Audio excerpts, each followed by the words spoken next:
វីដេអូនេះផ្ញើដល់បងរត់វិបុលបើមានឱកាសជួបគ្នាលើកទី8នឹងល្អមើលតែកុំភ្លេចឆ្លងកាត់កីឡាករបរទេសសិនជម្រាបសួរអូនបានជួបសុខសប្បាយមករយៈនេះសុខសប្បាយធម្មមករយៈមុនដូចជាយកពៀនមកមួយឯងពីបាយ័នបាទកាលយកពៀនមកលើកមុនហ្នឹងប៉ះណាគេដែរវគ្គចុងក្រោយប៉ះនៅវ៉ានីកាលវឹកហ្នឹងដូចដាក់រំពឹងខ្ពស់ដែរឯងបាទដូចជា70-80%ហើយលើកនេះបានឃើញដៃគូប្រកួតដែលជាបេក្ខភាពទាំង3រូបទៀតនៅឃើញអាចនិយាយថាជាឧបសគ្គមានតែគេខ្លះនៅក្នុងចំណោមបេក្ខភាពទាំង3រូបទៀតថាស្គាត់ល្អហ្នឹងឧបសគ្គអ្វីដែលចាប់អារម្មណ៍ជាងគេគឺអារយ៉ាន់កីឡាករអេរ៉ង់ម្នាក់ហ្នឹងគឺมันអាចប្រហែលបានទេព្រោះប្រកួតជាមួយនឹងកីឡាករខ្មែរយើងច្រើនហើយចំណែករត់វិបុល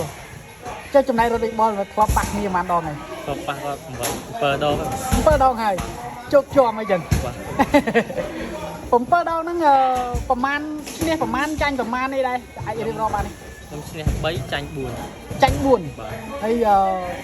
មានអ្នកណាស្លាប់អ្នកណាអីខ្លះទេ3 4ដងដួលគាត់ឲ្យស្លាប់ម្ដងអូធ្លាប់ដួលឲ្យរត់វិបុលស្លាប់ម្ដងហើយចុះរត់វិបុលដែរធ្លាប់ឲ្យ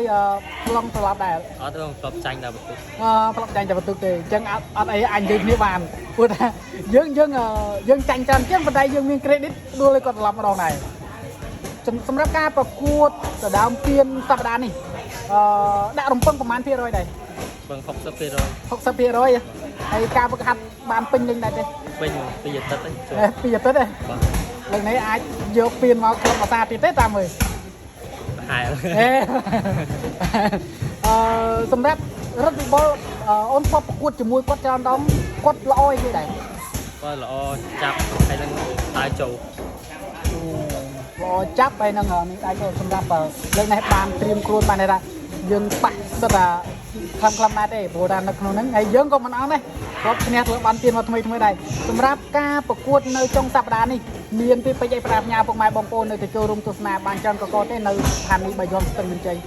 វីដេអូនេះផ្ញើដល់បងរត់វិបុលបើមានឱកាសជួបគ្នាលើកទី8នឹងល្អមើលតែកុំភ្លេចឆ្លងកាត់កីឡាករបរទេសសិនសម្រាប់គាត់សឡងសូមផ្ញើដល់ពុកម៉ែបងប្អូនដែលនៅស្ថានីយ៍ទូបាយ័នកុំភ្លេចមកចូលរួមទស្សនាគាំទ្រកីឡាករគុនខ្មែរផ្សេងនិងកីឡាករបរទេសផងអរគុណច្រើន